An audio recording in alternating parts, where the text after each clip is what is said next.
কোনো নিয়োগ পরীক্ষার ক্ষেত্রেই বার নির্ণয়ের প্রশ্ন এসে থাকে।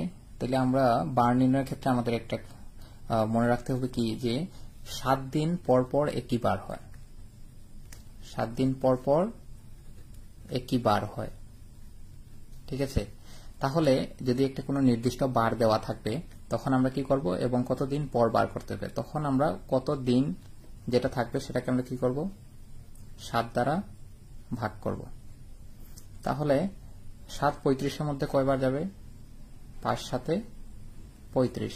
তার মানে এখানে ভাগশেষ নেই, তার মানে 0। তাহলে এই 35 দিন পর সোমবার যদি থাকে তাহলে 35 দিন পর আবার কি হবে? সোমবার হবে। এখন আমরা যদি দ্বিতীয় প্রশ্নটা দেখি, এখানে বলেছে আজ শনিবার হলে 100 দিন পর 120 দিন পর কি বার হবে? হ্যাঁ, তাহলে এখানে একটা নির্দিষ্ট বার দেওয়া আছে এবং 120 দিন পর আসলে কি বার হবে সেটা তাহলে আমরা কি করব, এটাকেও 7 দ্বারা ভাগ করব। তাহলে 7 দ্বারা আমরা যখন ভাগ করব 7 একে 7 5 0 আবার 7 50 এর মধ্যে কয়বার যাবে?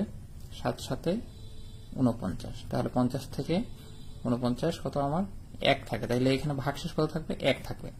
তাহলে ভাগশেষ যত থাকবে ওই বারের সাথে যে বারটা দেওয়া থাকবে তার সাথে 1 যোগ করতে হবে। তার মানে যদি আমার শনিবার হয় তাহলে 1 দিন পর কি বার হবে? রবিবার। অর্থাৎ আজ যদি শনিবার হয় তাহলে 120 দিন পর কি বার হবে? রবিবার হবে। ঠিক একইভাবে আপনারাও এই প্রশ্নের উত্তরটা সহজেই দিতে পারেন। উত্তরটা আপনারা কমেন্ট বক্সে জানাতে পারেন। এই প্রশ্নটি আমরা দেখব। এখানে বলেছে কি 1995 সালের 1 জানুয়ারি মঙ্গলবার হলে 23 জানুয়ারি কি বার? তাহলে এখানে বলেছে 1 জানুয়ারি। হ্যাঁ, এবং তাহলে কত দিন আমাদের সেম আমরা কত দিনটা বের করব এবং আগে যেভাবে আমরা 7 দ্বারা ভাগ করেছিলাম ঠিক সেভাবেই 7 দ্বারা ভাগ করব। তাহলে এখানে কি বলেছে 1 জানুয়ারি, তার মানে হচ্ছে এখানে 23 জানুয়ারি আর 1 জানুয়ারি হচ্ছে একদিন। তাহলে কত দিন হয়ে যাচ্ছে? 22 দিন। তার মানে আমরা যদি 7কে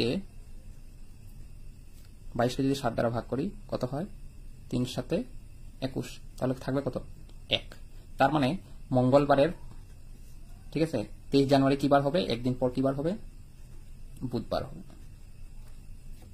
এখন দ্বিতীয় প্রশ্নটা যদি আমরা একটু খেয়াল করি, এখানে বলেছে 2024 সালের 1 জানুয়ারি ও 1 জানুয়ারি সোমবার হলে 2025 সালের 1 জানুয়ারি কি বার হবে?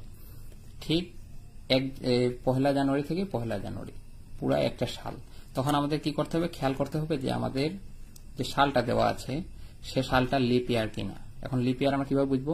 লিপ ইয়ার থাকলে আমরা 4 দ্বারা ভাগ করলেই আমরা বুঝবো। 4 5 কত হবে? 20। এখন 2 2 এর মধ্যে তো যায় না, 0 4 নামাতে হলে একটা 0 দিলাম, আবার 4 6 24। তাহলে নিঃশেষে যখন বিভাজ্য হবে 4 দ্বারা ভাগ করে তখন সেটা হচ্ছে লিপ ইয়ার। আর লিপ ইয়ার আমাদের কত দিনের? 366 দিনে। তাহলে আমরা যদি 7কে 366 কে 7 দ্বারা যদি ভাগ করি 5 7 35, 7 2 14, তার মানে কয়দিন? 2 দিন। তার মানে লিপ ইয়ার থাকলে আমরা সরাসরি কি করব, যে বারটা দেওয়া থাকবে তার সাথে 2 দিন পর যে বারটা হবে, তাহলে সোমবার কি হবে? মঙ্গলবার বুধবার। অর্থাৎ লিপ ইয়ার যদি থাকে তাহলে আমি কি করব? +2 করেই সে বারটা নির্ণয় করব, ঠিক আছে। আর আমি যদি 3 নম্বর প্রশ্নটা দেখি, এখানে বলেছে 1993 সালের 1 জানুয়ারি বুধবার হলে 1994 সালের 1 জানুয়ারি কি বার হবে? এইটাও সেম সালটা, ঠিক আছে। আমাকে শুধু জেনে নিতে হবে এটা লিপ ইয়ার কিনা। তাহলে আমি এখানে সরাসরি এটা আগে করেছি 1993 লিপ ইয়ার না। যদি লিপ ইয়ার না হয় তাহলে কতদিন হবে? 365। তাহলে 366 যদি 2 দিন প্লাস থাকে তাহলে 365 কয়দিন প্লাস থাকবে? 1 দিন। তাহলে যদি লিপ ইয়ার না হয় তাহলে আমরা কি করব? ঠিক 1 দিন প্লাস করে দেব। তাহলে বুধবারের পরের বারটা কি হবে? বৃহস্পতিবার হবে। ধন্যবাদ সবাইকে। যদি ভালো লাগে ভিডিওটা অবশ্যই শেয়ার করবেন।